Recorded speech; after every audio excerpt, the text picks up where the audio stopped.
thank everybody for coming out today. Coach Jeff Quinn and Senior Safety Okoye Houston. Again, if you can, when you ask your question, if you just introduce yourself, what media outlet you're from, we'd appreciate that.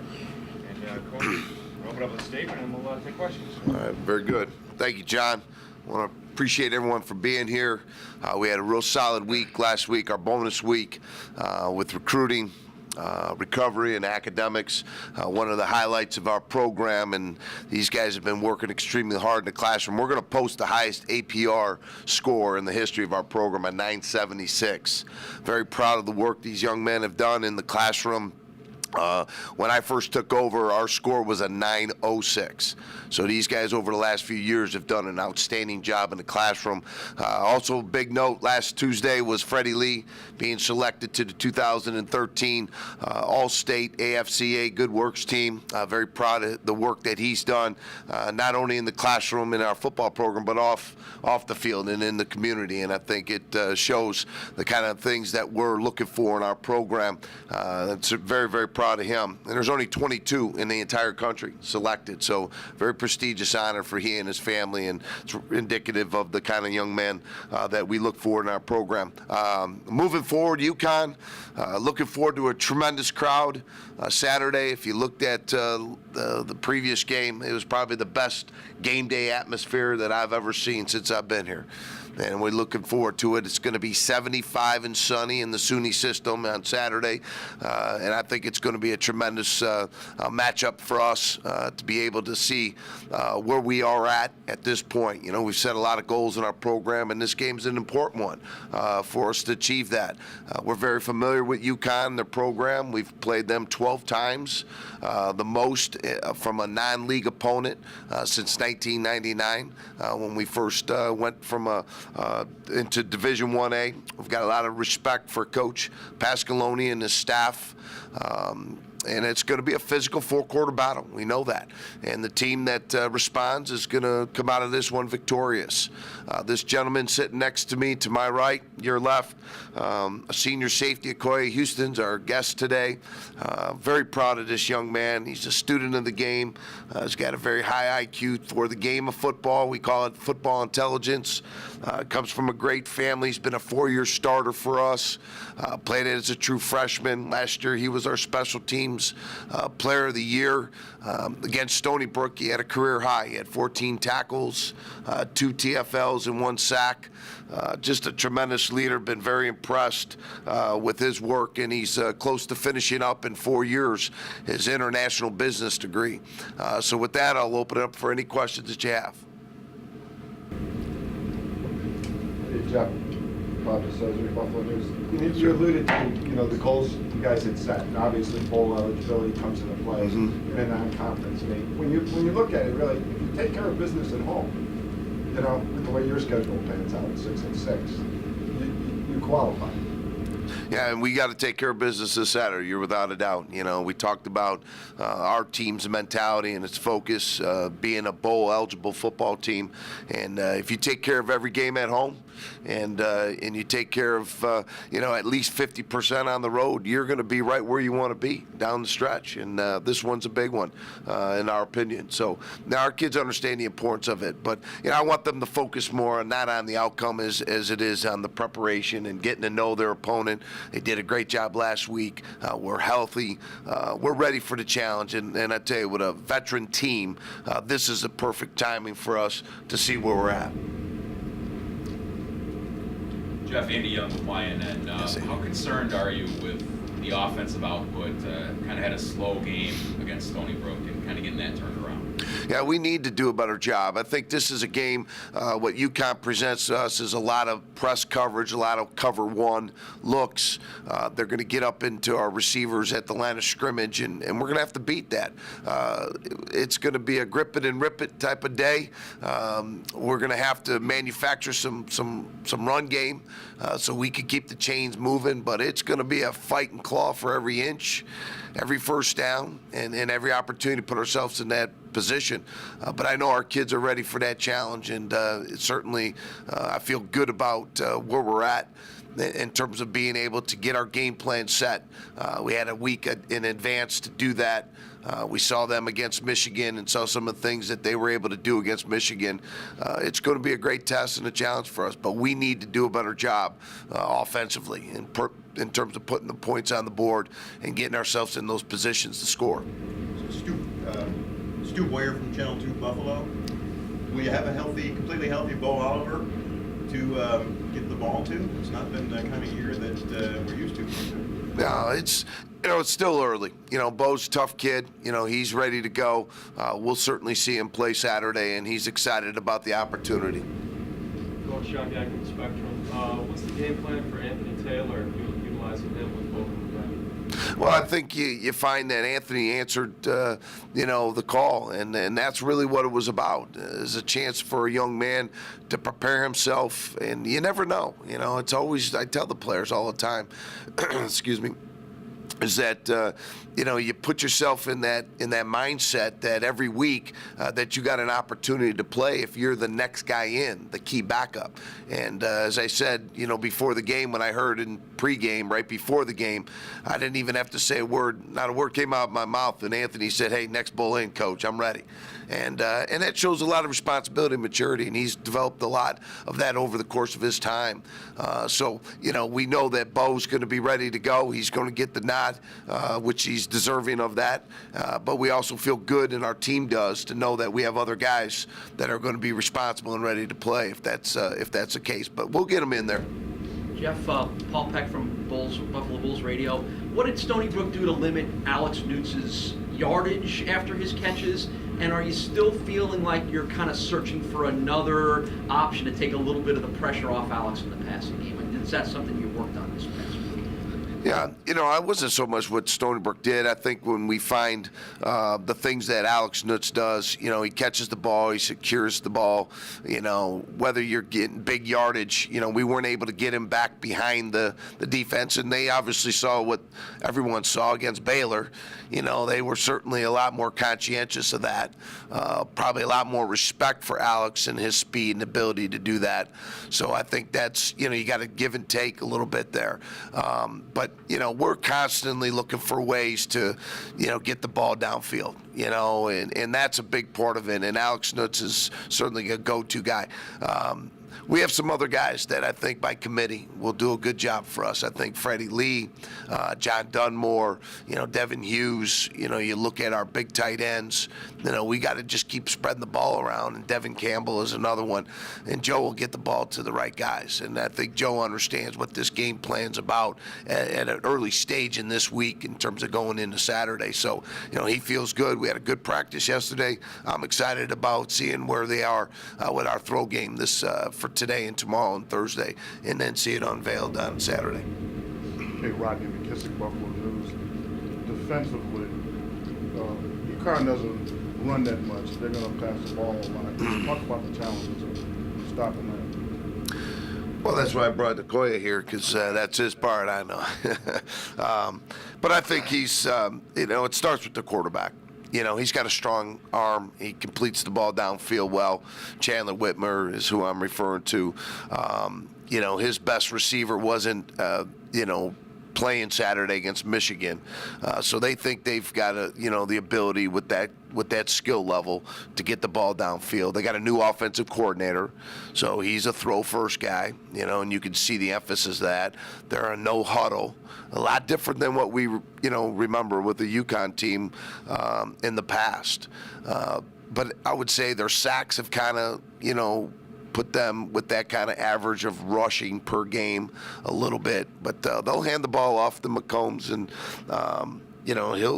he'll be a very effective runner. He's not a power guy running back, number 43, but he's more of a speed, skill guy out on the perimeter. So, we're gonna have a great game plan against him. We got to pursue the ball, we got to tackle well, and we got to create some turnovers, and that's going to be a big part of the emphasis this week. Chime in on that. Just with our defense, we just try to focus on our fundamentals. So during practice and our bonus week, we've been working on pursuing the ball and tackling and making turnovers just so that we can have a better game. We know that UConn is a good team, So we just come out and focus on our fundamentals. That's it. Jeff, you just referenced turnovers. If there's one thing UConn's done very well this year, it's making teams turn the ball over. Yeah. Well, we saw that Saturday night against Michigan. I mean, that's what kept them so close in that game, and we need to protect and value the ball. You know, Saturday I was disappointed in the fact that, you know, we had some key turnovers in that game against Stony Brook, which, you know, those things are something that, you know, Okoye has referred to it as fundamental football. And our ball handlers have to take great care of the ball, and great decision-making is part of that. You know, so, you know, it's always a main emphasis for us. If you look back at last year, and I referred this to the team, if you look at the top 7 teams out of the MAC that all went to bowl games, it was just the way it was. The top team had the highest takeaway, and all the way down to the top 7. That was the only statistical category that had all 7 right in a row. So we know how important that is, and we got to continue emphasizing that, and we got to take the ball away.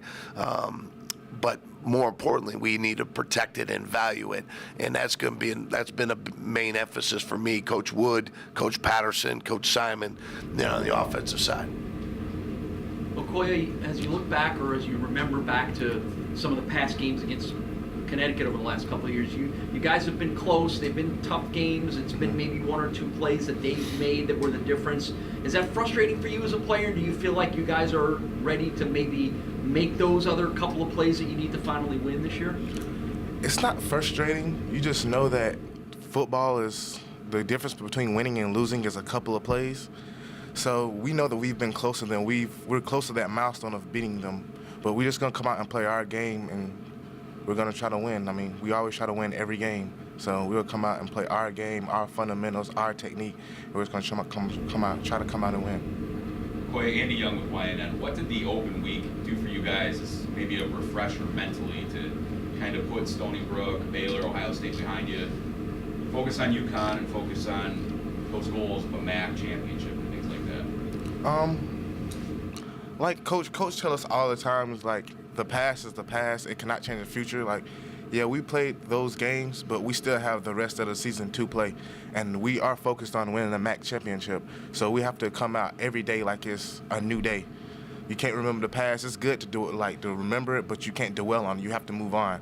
So we move on to the next week to UConn. We can focus on UConn, and when next week Eastern Michigan, when Eastern Michigan come, we're gonna focus on them. But now we focused on UConn. Okoye, with the new emphasis on the pregame and kind of generating excitement, do you notice anything different on campus? You know, just in the course of things that more of an enthusiasm? There's more of an excitement. 'Cause I know regular students that don't play athletics, and so they're so excited. They're like, they figured out we're having concerts before the game, and like tailgating, all that excitement, rock climbing. They see that and they're like, oh, this is big, and a lot of excitement.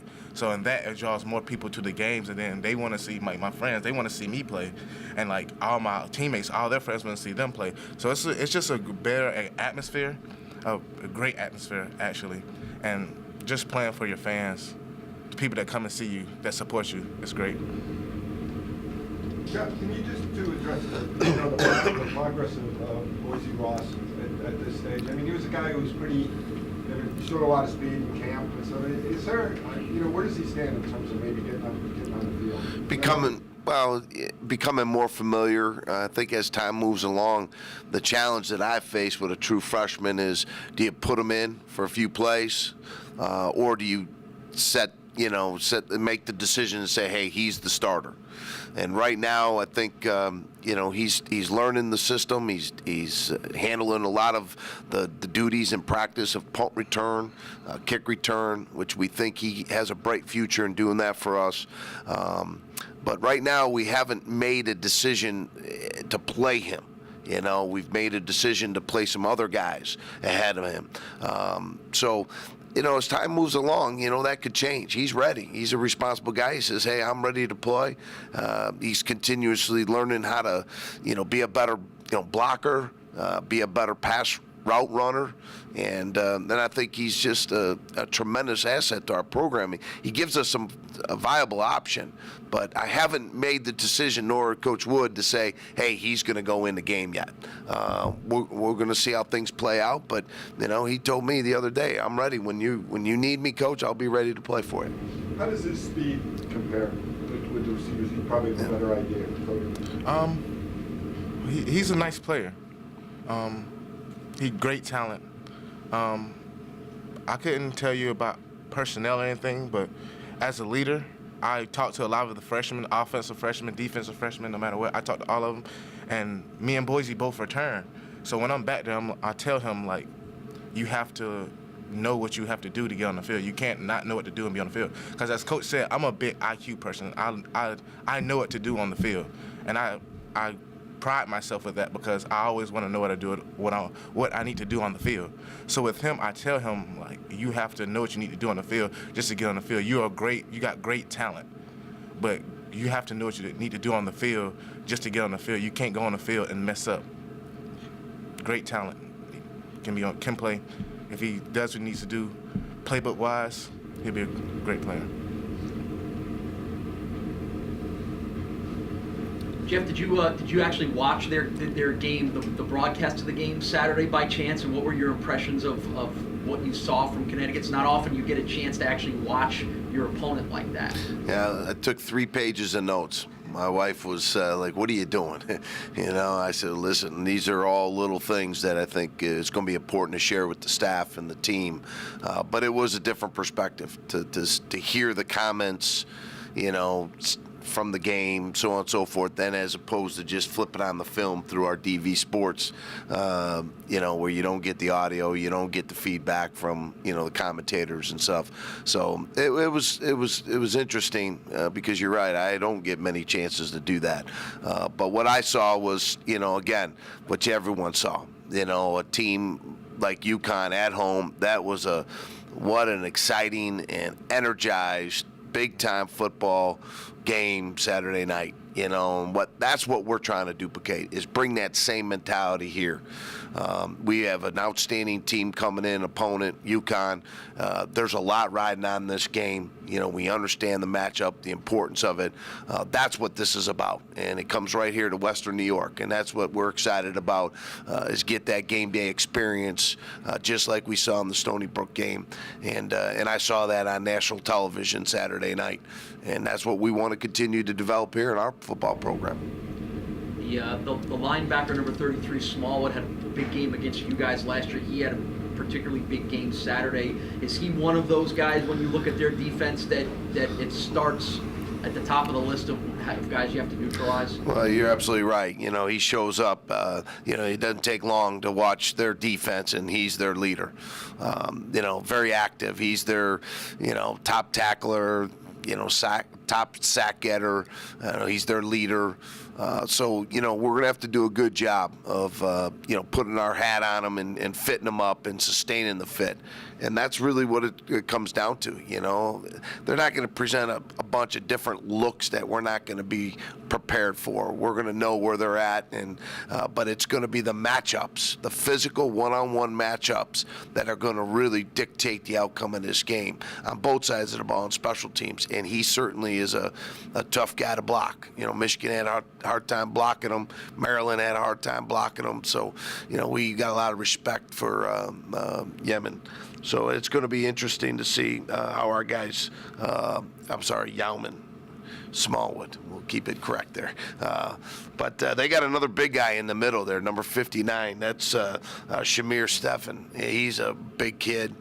He's probably the most powerful guy on their defensive line. So, our big guys up front are going to have their work cut out for them, our fullbacks and our tight ends. But, it's going to be a great challenge for us to see where we measure up against that kind of defense. That's probably the strong suit of their team, is their defense. Jeff, you mentioned on the conference call yesterday, like looking at some detail work in terms of the offensive line. Can you share a little bit more on that? Like, what kind of things are we talking about? Without giving away. Right. Well, there's little tricks of the trade that I try to share with the offensive line, and they respond to that. Coach Shorter, my offensive line coach, does a great job. But there's a couple different ways you approach how to block a guy or how to block a defense. Whether you double team a guy or you single block them or you create angles by down blocking and pulling around and little nuances like that. Training your eyes and your mind to be disciplined. Whether you strike a guy with your shoulders or your hands. Whether you block a guy high or a little bit lower.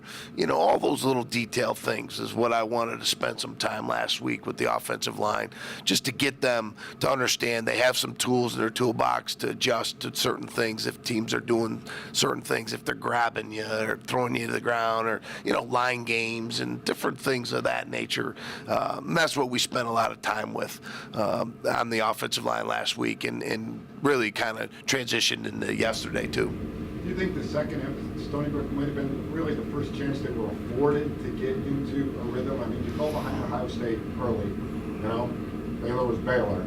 There wasn't that game where you could just really, you threw on them in the first half, Stony Brook, and then kind of came out and established. It seemed like really the first opportunity for them to really go at it with the ground. Well, that's part of, play calling. You got to call those plays, and and also just understanding that we felt we could get on Stony Brook by throwing the ball early on in the game and try to loosen them up a little bit, and it worked out in the second half.